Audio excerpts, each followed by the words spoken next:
একজন ভালো সঙ্গিনী মানেই নিঃস্বার্থভাবে পাশে থাকা, সুখে দুঃখে সর্বদা একে অপরের নিঃশ্বাস হয়ে বেঁচে থাকা।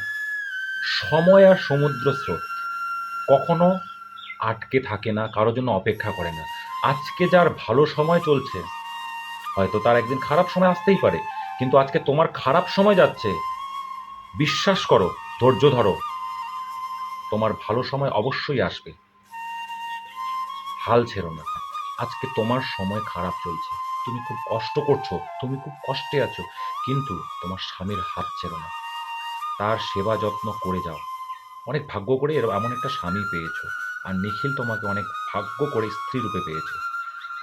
এই লড়াইটা লড়ে যাও, এক না একদিন অবশ্যই তোমরা খুব সুখী হবে, আর নিখিল এক না একদিন অবশ্যই সুস্থ হয়ে উঠবে। এটা আমরা ভগবানের কাছে প্রার্থনা করি।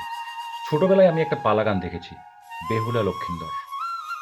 লক্ষিন্দরকে বাজাতে বেহুলা তার জীবনের যত কষ্ট, যত প্রচেষ্টা সব করেছিল, শেষ পর্যন্ত তাকে সে বাঁচিয়ে নিয়ে এসেছিল। তো আমি তো সেই বেহুলাকে অরিজিনালি দেখিনি, কোনোদিন চোখে দেখিনি, কিন্তু এই বেহুলাকে আমি চোখে দেখছি। তোমরা শিখিয়ে দিচ্ছ ভালোবাসা কাকে বলে, ভালো কিভাবে বাঁচতে হয়। আজকের ডেটে দাঁড়িয়ে সবাই তো ছেড়ে যাচ্ছে।